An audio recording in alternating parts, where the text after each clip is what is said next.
Welcome to the channel. My name is Matthias. Today we're going to talk about Wolverine and the X-Men issues 4 to 7.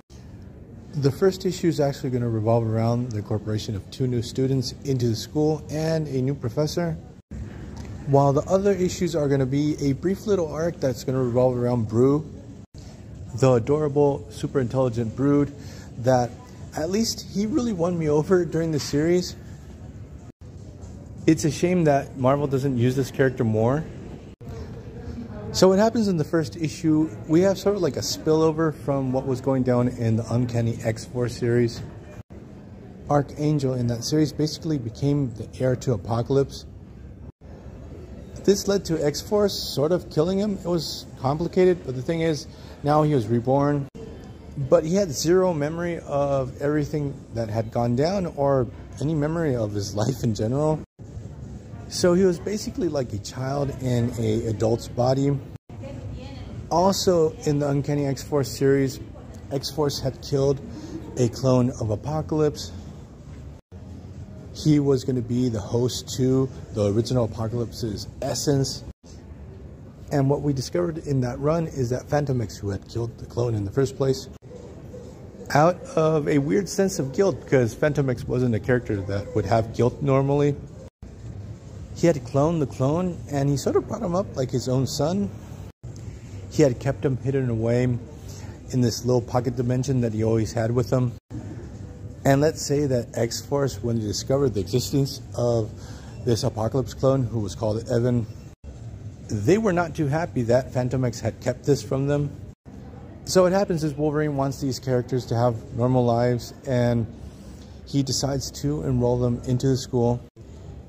Also, Wolverine is very strapped for cash, so he needs Angel's money because the guy is a millionaire.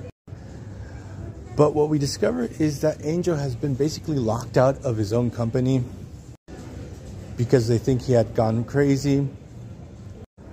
Another character that came out of the pages of the Uncanny X-Force series and ended up in this series is Deathlock.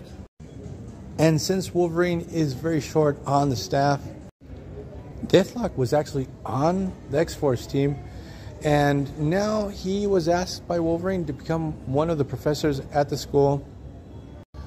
So we have this pretty hilarious situation where Deathlock is giving his first class. Also, another thing about Deathlock is that Jason Aaron loves working with his character. Like, Deathlocks are a big part of his Avengers run. Now, in this issue, we get this really funny moment where Deathlock starts giving his first class, and he automatically starts calculating the probabilities of being killed by each one of the students in the class. And when he sees Evan, the Apocalypse clone, he just totally freaks out. Like, he's terrified of Evan. Then in the next issues, what happens is we have 2 plots. One is really awesome, and the other one I really hate. In the plot I hate, we have Wolverine and Quentin Quire going to this casino planet or space station. I wonder if further down the line this is going to be the place run by Cordyceps Jones. That would be cool to tie these 2 places together. The thing is that we get all types of shenanigans because Wolverine needs funds for the school, and he plans to screw over this intergalactic casino.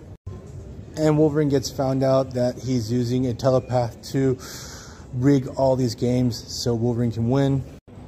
Also, Quentin Quire's telekinesis is a lot of help too. Now, that part of the story, at least for me, comes off a little bit too wacky. I feel like they jumped the shark at a couple of moments. There's even a moment where Wolverine gets blasted by this death ray and it breaks his legs, even though he has adamantium in his bones. But the other story arc that we get is that we have this character called Xanto Starblood, who has crossed the cosmos because he's a xenobiologist. He studies alien races, and he's hell-bent on killing Broo. He feels like Broo alters the natural order of things, that the Brood should be just these menacing monsters that are brainless, not be kind and compassionate. This will alter the power structure within the universe.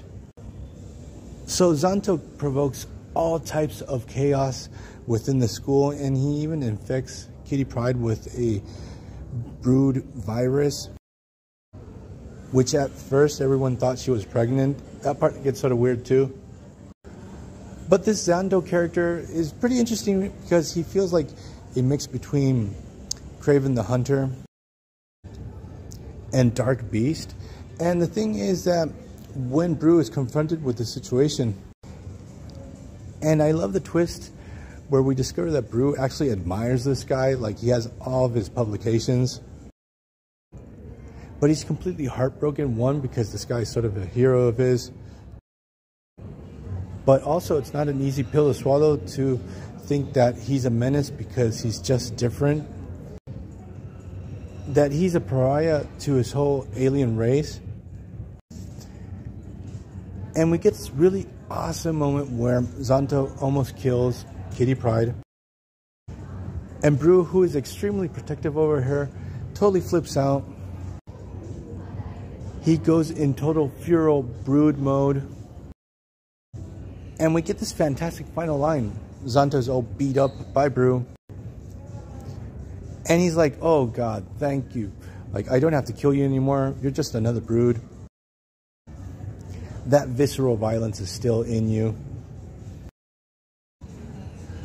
So, we're going to leave this video here. Hope you guys liked it. See you guys next time. Bye.